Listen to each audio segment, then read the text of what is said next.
bem? Professor Júlio, mais uma vez com vocês, agora com a disciplina de tomografia computadorizada.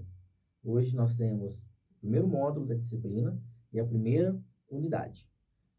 Espero que vocês gostem, né? É uma disciplina muito importante, porque faz parte aí, de um campo um pouco mais complexo da radiologia, né? Vocês saem do curso de radiologia com a noção bem aprofundada do raio-x, né? Do raio-x analógico, possivelmente também do digital, mas isso não significa que vocês não precisem de uma capacitação, né? Se capacitar para o mercado de trabalho. E isso inclui hoje ramos da radiologia que são um pouco mais técnicos, né? Um pouco mais desenvolvidos, digamos assim. E a tomografia computadorizada é uma dessas disciplinas, né, que nós teremos durante o curso, que necessita de uma capacitação, tá? Espero que vocês gostem. É uma disciplina extremamente importante, tá? Então, acompanhem comigo. Vamos começar falando um pouco aí sobre o significado, né, a definição de tomografia computadorizada. Me acompanhem, por favor.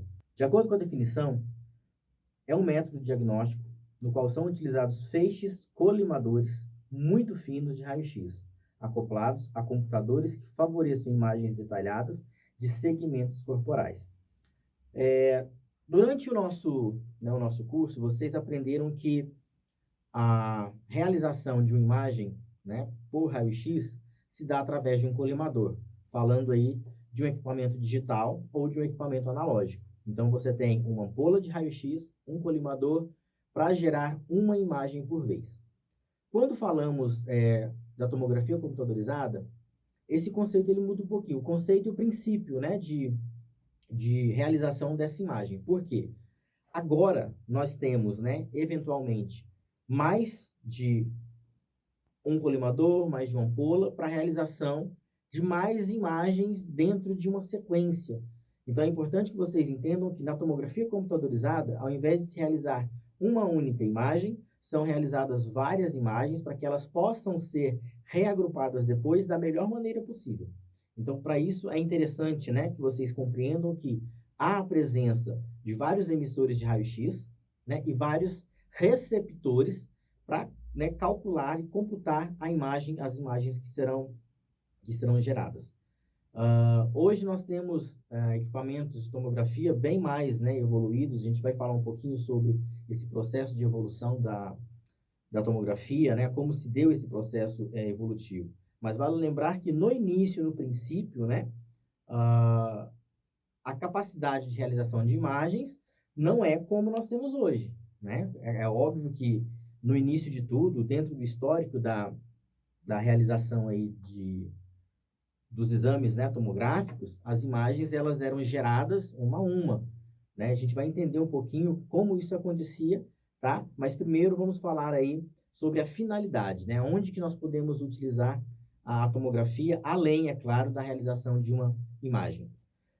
Além do método de diagnóstico, a tomografia computadorizada, né, TC, também vem sendo utilizada com frequência como um método localizador para, né, realização de uma biópsia, uma punção, um marcador, né, e radiofrequência. Então, assim, nós temos ampliado o uso da tomografia computadorizada, né? Então, percebeu-se que poderíamos ir além, e isso torna os campos, né, de abrangência da radiologia muito mais amplos, tá? Inclusive a própria radiologia forense, né, que vem sendo destacada em algumas áreas, como na arqueologia, vem sendo muito utilizado. Então, nós estamos além daquele exame por imagem para diagnóstico. E vale lembrar o seguinte, quando nós falamos de tomografia computadorizada para a realização de uma imagem, né, essa imagem que está sendo gerada, ela tem como finalidade diagnóstico. Tá? Nós não estamos falando de um método de tratamento, né? Então, é utilizado para diagnosticar possíveis lesões, né? Ou descartar possíveis lesões, principalmente hoje no campo da oncologia, né? Que é um dos campos que mais se destaca. Professor, mas somente nesse campo? Claro que não. Né? Diagnóstico, por exemplo, de lesões no joelho, né? Lesões no ombro, qualquer outra patologia que não seja um câncer, mas que se manifeste de forma física, né, desenvolvendo estruturas no organismo, a tomografia ela poderá, não só poderá, mas como pode ser aplicada, tá bom? Dentro do princípio de origem, né, vamos falar um pouquinho do histórico da tomografia. Então, a gente precisa compreender que tudo começa com o raio-x, né? A origem da radiologia começa com o raio-x, né? O Röntgen. Então, vocês sabem que em 1895, né, houve-se a primeira observação do raio-x, né? O primeiro raio-x foi desenvolvido de uma maneira bem rudimentar, bem simples e sem qualquer tipo de proteção, né? Quando nós falamos de proteção, as pessoas às vezes questionam, poxa, professor, mas a tomografia ela emite, né, muito mais radioatividade do que o raio-x. Isso é fato. Há necessidade de que isso aconteça, porque nós agora temos vários colimadores, vários emissores, né, de ondas aí, de radioatividade, de raio-x. Porém, os exames que são realizados, eles são muito mais eficientes. Então, a gente tem que ponderar pelo lado da eficiência, né? E não considerar somente os riscos ou do paciente ou para o técnico.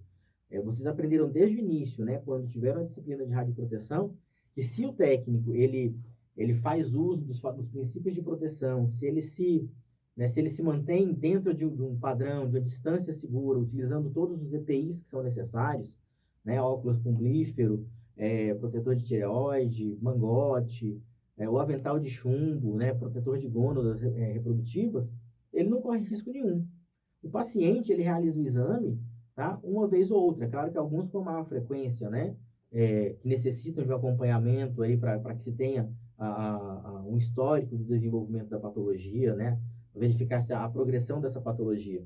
Mas você, como técnico, você permanece na sala durante todo o tempo. Na sala, assim, no ambiente, né? Você é o profissional. Então, há uma necessidade muito maior de que você se proteja, né? Você em primeiro lugar, e em segundo momento o paciente. O paciente, durante a realização de uma tomografia, ele não tem como se proteger, né? Nós precisamos realizar a imagem, geralmente de estruturas mais complexas, né? E como que o paciente ele se protege? Se ele se protege, se ele faz uso de um mangote ou avental de chumbo, né, vai dificultar a realização dessa imagem. Tá? Então, é importante que vocês entendam que, apesar de ter um volume um pouco maior de radioatividade, isso não fornece, não oferece risco para você e tampouco para o paciente. Tá? Desde que você se mantenha dentro dos níveis de segurança que são recomendados. Né? Aí é necessário que vocês entendam um pouquinho da portaria 453, tá? Já comentamos sobre ela não é novidade para vocês, para que vocês tenham essa noção, né, dos níveis de radioatividade que são aceitáveis ali por cada estrutura, né, como exemplo, cristalino, né, mãos, dedos, né, gônadas reprodutivas, né, quanto que um usuário, né, um popular, ou seja, aquele seu cliente, a pessoa que está realizando o exame, que precisa da imagem, quanto que ele pode receber, quanto que a gestante pode receber, tudo isso na portaria 453, e nós já comentamos realmente sobre ela, tá bem? Então, a partir aí da descoberta do raio-x convencional, houve um interesse, principalmente da área médica, né? Porque imaginou-se que, se eu consigo visualizar estruturas duras, estruturas mais duras, obviamente, né? As estruturas moles, as partes moles também poderiam ser visualizadas. E começou a se aprofundar, né? Se aprofundar nessa ideia, e hoje nós temos aí a tomografia, tá? A princípio, né, nós tínhamos um aparelho simples, tá? Que causava, né, a emissão de raio-x. Röntgen, ele utilizou-se aí de materiais muito simples também, como papelão, né? Esse papelão, ele era aí banhado por alguns produtos químicos, né? Revestido por alguns produtos químicos que reagiam quando entravam em contato com o raio-x, até então desconhecido por ele, né? O termo raio-x veio justamente de uma incógnita. Ele não tinha noção de que tipo de elemento ele estava trabalhando, tá? Então, esse papel, quando entrava em contato com a radioatividade, né, que era emitida por aquela ampola simples, ele se tornava, né, de acordo com o nível de energia, ele poderia se tornar um pouco mais fluorescente ou não. Aí, nós temos a ideia da opacidade, né, dos elementos que são mais radioopacos ou radiotransparentes. Nós já vimos isso em meios de contraste. Então, você já tem a noção do que é uma estrutura radiopaca, do que é uma estrutura radiotransparente, né? E quais são os meios de contraste que são necessários para que essa imagem, né, ela seja realizada de acordo com essa escala de opacidade do elemento, da estrutura a ser analisada. Tá? Então, de acordo com o poder, né, com a energia que era utilizada, esse raio ele poderia ou não ultrapassar as estruturas. Daí veio, né, a ideia de tornar um pouco mais complexo, né, o uso das radiações, né, que até então eram desconhecidas dentro da área medicinal. Né? Tivemos o primeiro raio-x, né, e a partir dele outros equipamentos, né, outras tecnologias foram desenvolvidas. Tanto é que hoje nós temos um campo de abrangência muito grande, né, dentro da nossa área. Então, dentro de uma sequência, o que nós temos, né, nesse histórico? Acompanhe comigo. Aparelho que causava emissão de raio-x, né, dentro de uma sala escura. Esse raio ele era emitido, né, ele era liberado sobre um papel fluorescente, né? A forma de energia radiante e invisível no qual podiam causar fluorescência e atravessar materiais opacos, a luz. Tá? Aí veio a ideia desse raio-x. Claro, que estrutura foi utilizada, né? Vocês sabem que utilizou-se aí a mão, né, da esposa de Holden para que pudesse realizada essa primeira imagem, considerando que ela ficou um tempo de exposição muito elevado, né? Não tinha noção do princípio de segurança, né, de radioproteção. Hoje nós já temos, né? À medida que o raio-x ele foi sendo utilizado, a radioproteção ela começou a ser trabalhada também, né? Até porque observou-se que alguns acidentes, né, em todo o mundo começou a acontecer, acidentes radiológicos, né? Em usinas nucleares, né? Os primeiros casos vieram de pessoas que trabalharam diretamente com o raio-x. Essas pessoas começaram a desenvolver patologias, né, relacionadas, é claro, à oncologia, né? Mas, enfim, graças à esposa de Röntgen, né, nós tivemos aí a realização do primeiro raio-x com muita eficiência. Então, toda a história, todo o histórico de equipamentos que são desenvolvidos, né, eles são desenvolvidos com base na origem do raio-x. E isso é extremamente importante. E com isso nós temos circulando na internet hoje, né, como vocês podem acompanhar comigo no slide, a mão, né, da esposa de Röntgen e o seu grande anel, né? Então aqui você consegue inclusive fazer aí uma associação, né? Você consegue observar que nessa imagem, tá? Aonde as estruturas estão, né, muito mais negras e enegrecidas, né, onde há um enegrecimento maior, houve pouca interação com a radioatividade. E na parte mais branca, né, houve uma fluorescência maior, ou seja, destacando aí algumas estruturas que podem ser visualizadas com muita dificuldade. E é por isso, né, por essa dificuldade de visualização de estruturas mais digamos assim, moles, né, que houve a necessidade de desenvolver esses equipamentos, né, com a capacidade, um potencial de demarcar essas estruturas. Né? Afinal de contas, as patologias não se desenvolvem somente em ossos, né? Elas desenvolvem-se também em partes duras do nosso organismo. Tá? Nessa segunda imagem, né, você que está acompanhando, você consegue verificar aí que dois tipos, né, de imagens. A primeira imagem com a mão de Berta, foi a primeira imagem de raio-x, e a segunda imagem já de um equipamento de raio-x mais aperfeiçoado. Então, você consegue destacar aí a qualidade dessa imagem. Tá? A qualidade mudou muito, né? Até porque hoje nós temos um conhecimento muito maior quanto à realização desses exames por imagem. Tanto do próprio raio-x, que é muito simples, quanto da tomografia e outros exames mais complexos. Lembrando que o raio-x nunca vai deixar de ser utilizado. Nós temos hoje uma evolução muito grande dentro dos equipamentos radiológicos. E a tomografia mostra isso para a gente com muita praticidade e facilidade. Né? Dentro desse histórico aí, em 1901, né, o primeiro prêmio Nobel em Física foi dado a Röntgen. Tá? Ele não fez tanta questão assim, né?